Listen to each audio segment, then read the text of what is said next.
नमस्कार सब राम भक्तों को राम राम। आज उत्तरकांड में पार्वती के प्रश्नों के जवाब में शिव पार्वती को राम कथा का पावन इतिहास बताते हैं।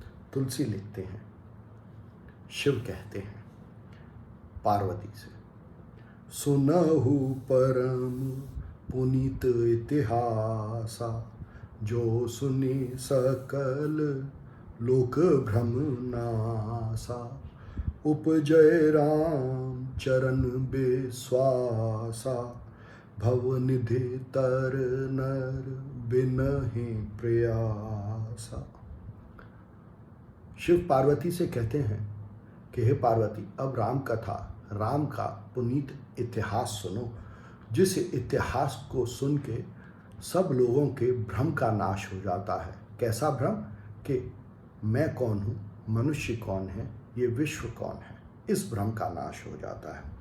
और कहते हैं कि इस कथा को सुन के राम के रूप में विश्वास उत्पन्न होता है कि राम कौन है, और मनुष्य इस भ्रम सागर से पार हो जाता है। फिर शिव पार्वती से कहते हैं, ऐसे ही प्रश्न विहंग पति, कीन काग सन जाय, सो सब सादर कही हूँ, सुनहु उमा मन लाय। शिव पार्वती से कहते हैं कि हे पार्वती, आपने जैसे प्रश्न मेरे से पूछे वैसे ही प्रश्न गरुण ने काग भुषुंडी काग से जाकर किए, और उन सब प्रश्नों के उत्तरों को, उन दोनों के बीच के संवाद को अब मैं आपको सुनाता हूं। फिर शिव कहते हैं पार्वती से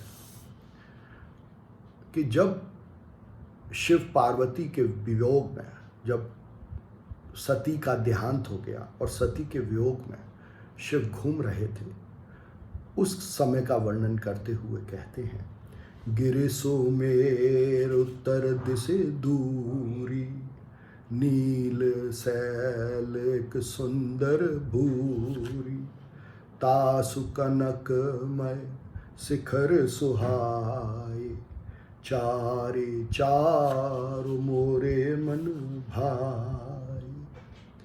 कहते हैं कि उत्तर दिशा में एक सुमेर पर्वत है, और उस पर्वत पे एक नीला शिखर है, एक नीला शैल शब्द इस्तेमाल किया, जो कि बहुत ही सुंदर है उस पर्वत पे।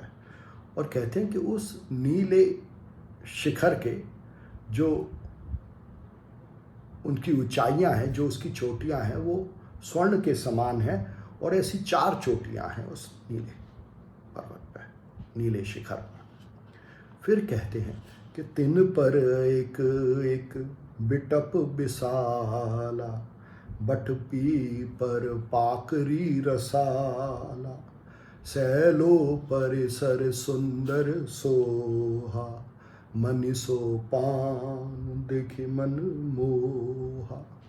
कहते हैं कि उन 4 पहाड़ियों पर, 4 चोटियों पर, सुमेरी पर्वत की 4 चोटियों पर एक एक वृक्ष है। चारों पर, एक पर है बट वृक्ष, एक पे है पीपल वृक्ष, एक पर है पाकर वृक्ष, और एक पे रसाल, जो कि आम का प्रतीक है, तो आम का वृक्ष। और उन चोटियों पर, उन चोटियों के बीच में उस पर्वत पर एक सरोवर है, जो कि बहुत सुंदर है, और उस सरोवर की सीढ़ियों को देख के मन हो जाता है। आगे कहते हैं, तेहि गिर रुचेर बसै खग सोई, तासु नास कल्पांत न होई, माया कृत गुण दोष अनेका, मोह मनो जादे अविवेका, रहे व्याप समस्त जग माही, तेहि गिरि निकट कबहु नहीं जाहि। कहते हैं कि काग भुषुंडी नामक कौआ उस सुमेर पर्वत के नीले शिखरों पर, जो 4 चोटियां हैं, वहाँ रहता है, और उस कौवे का कभी भी नाश नहीं होता। दूसरी चीज कहते हैं उस पर्वत के बारे में कि वहां पर मायाकृत कोई भी गुण और दोष नहीं व्यापते, न कोई किसी तरीके का मोह भ्रम है, न किसी तरीके की कामना, न कोई अविवेक। उस पर्वत पर, उन चोटियों पर कुछ भी नहीं है। और कहते हैं कि किसी भी तरीके के दोष, किसी भी तरीके का भ्रम, मोह, कामना उस पर्वत के निकट जाते ही नहीं हैं। क्यों नहीं जाते हैं? क्योंकि वहाँ कागभुशुंडी नामक काग वहाँ बस के भगवान का भजन कर रहे हैं। इसीलिए कहते हैं तह बसे हरे भजय जिमि कागा, सो सुनु माँ सहित अनुरागा। फिर आगे कहते हैं पीपल तरु तर ध्यान सुधरई, जाप यज्ञ पाकर तर करई, अम्ब छाह कर मानस पूजा, तज हरे भजनु काजु नहीं दूजा। कहते हैं कि पीपल के वृक्ष के नीचे बैठ के कागभुशुंडी ध्यान करते हैं भगवान का। ये बहुत काम की चीज़ कही, क्योंकि ध्यान आगे आएगा। ध्यान सतयुग में किया जाता है। तो जब जब कागभुशुंडी सतयुग में होते हैं, सत्य में होते हैं, तब तब भगवान का पीपल के तर के वृक्ष के नीचे ध्यान करते हैं। और पीपल को ध्यान का प्रतीक क्यों बनाया? क्योंकि देखिए पीपल का पत्ता बहुत हल्का है, मन की तरह जरा सी हवा में इधर उधर हिलता है, बिना हवा के ही हिलता है। पर पीपल के पत्ते की अगर आप नोक देखेंगे तो वो बिल्कुल बारीक है। और यही ध्यान का प्रतीक है कि चाहे कुछ भी हो, मन कैसे भी इधर उधर जाए, पर ध्यान आपका अपने लक्ष्य पे, अपने ईश्वर पर, अपने राम पर केंद्रित रहे, जैसे कि लक्ष्मण का। फिर आगे कहते हैं जाप यज्ञ पाकर तर कर। कहते हैं कि कागभुशुंडी पाकर वृक्ष के नीचे जाप और यज्ञ करते हैं, मतलब कर्म यज्ञ करते हैं, मतलब कर्म करते हैं दूसरों के हित के लिए, तभी कर्म यज्ञ बन जाता है। और पाकर के वृक्ष के नीचे क्यों करते हैं? देखिए कोई भी यज्ञ दूसरों के हित के लिए तभी किया जा सकता है जब आपने अपने आप ईश्वर को, शांति को, संतोष को पा लिया हो। तो पाकर ही यज्ञ किया जा सकता है। कर्म यज्ञ तब ही संभव है जब आपने खुद पाया हो। आगे कहते हैं अम्ब छाह कर मानस पूजा, तज हरे भजनु काजु नहीं दूजा। फिर कहते हैं कि आम के वृक्ष के नीचे मानसिक पूजा करते हैं और वहाँ पर उनको हरि के भजन के अलावा कोई और काम नहीं है। देखिए आम जिसमें के रस है, उसके वृक्ष के नीचे बैठ के आप मानसिक पूजा कर रहे हैं, क्योंकि मन तो अनेक तरह के रसों में घूमता रहता है। उन रसों के बीच में आप अपने भगवान की, अपने राम की पूजा करें, उनका भजन करें। यही कागभुशुंडी करते हैं। तो ये देखिए कि प्रकृति में जो गुण है वो कागभुशुंडी जी के विपरीत है, पर कागभुशुंडी फिर भी उन विपरीत गुणों में ध्यान करते हैं, कर्म यज्ञ करते हैं, पूजा करते हैं, भजन करते हैं। आगे लिखते हैं बड़तर कह हरि कथा प्रसंगा, आवहि सुनहि अनेक बिहंगा, रामचरित विचित्र विधि नाना, प्रेम सहित कर सादर गाना।